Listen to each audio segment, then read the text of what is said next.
Hi, I'm Luis Escobar. Today I'm going to talk to you about increasing your value by increasing your skill set. I've been working as a storyboard artist for 19 years on The Simpsons television show, and I've actually done this.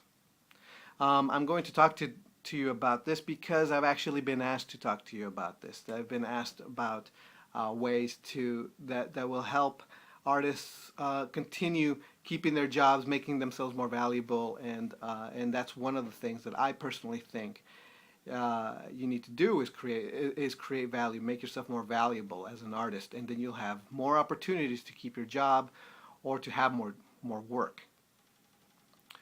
And that's one of the reasons. Another reason is because it's a very competitive industry.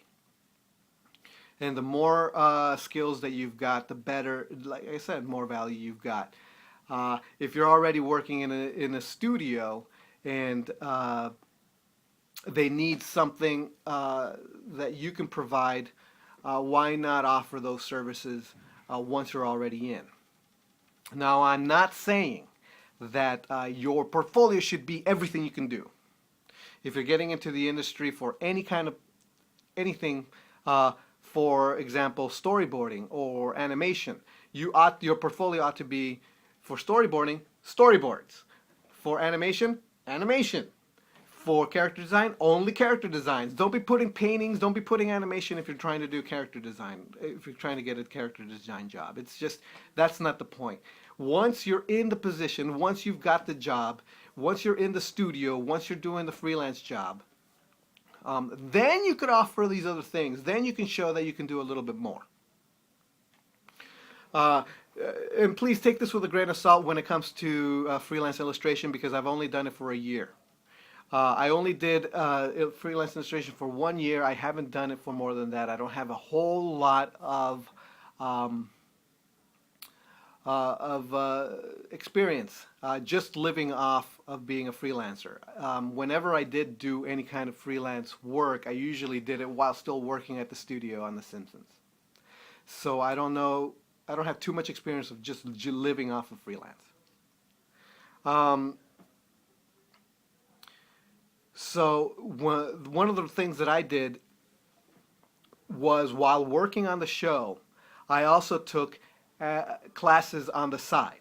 So after work, after working 8 hours, I would go and take like a 2 or 3 or 4 hour class after work.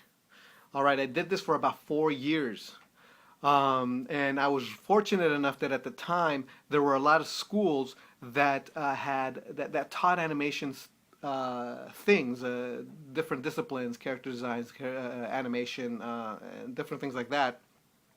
And the teachers were actually industry professionals.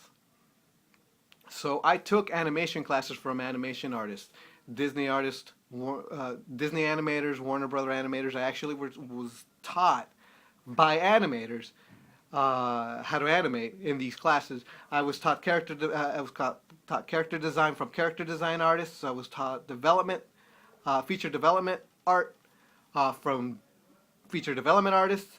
I've taken painting classes. I've taken sculpting classes. I've taken a ton of figure drawing classes, and I'm still going to figure drawing to this day. I've taken storyboard classes. I've taken cleanup classes. I've taken just about every single class, Maya classes, Photoshop classes, everything that I can think of. I've been taking classes for, just to increase the value of my skill set, just to increase my skills. And to be perfectly blunt, doing this has actually made me better at what I did. I was doing character design, character layout on The Simpsons. Because I was taking these classes, my work started getting so much better, started jumping levels. It was incredible. I took I took so many classes that it was money well spent investing in myself. And that's one of the things that you should never ever stop doing, is investing in yourself. And so this is my advice to you. Don't be like I used to be and my friends used to be. which was we got into this industry to get into animation, and we didn't want to do cleanup. We didn't want to finish our drawings because animators didn't do that. We just drew gestures and acting, right? Oh, and by the way, I did take acting classes. So, but we just wanted to do acting. We didn't want to finish a drawing. That's grunt work. The people below us do that, right? No. If you can't finish a drawing, you don't know how to draw. You're just pretending to draw because you can't take a drawing to a finished state. Oh well, it's because my roughs has so much energy, and my finished drawing doesn't have that much energy. Did that stop Frank Frazetta? I mean, seriously, do you see how much energy his finished drawings have? Come on, it can be done. No complaints. So yeah, so I hope this helps. If it does, please leave a comment. If it doesn't help, please leave a comment. I want to hear from you. I will answer you. If you ask any questions, please ask questions. I really want to hear what your troubles are, what you're thinking about. What would you like advice on? I could give you my 2 cents, just like I did right now. Better yet, just opt in to my email.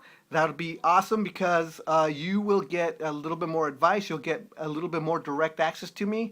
I become a little bit more personal in my email posts. They're kind of like mini blogs. Yeah, it would be very good if you opted into those to receive those emails. I think you'd like it. All right. I hope this helps. Let me know if it does, and I'll see you next week.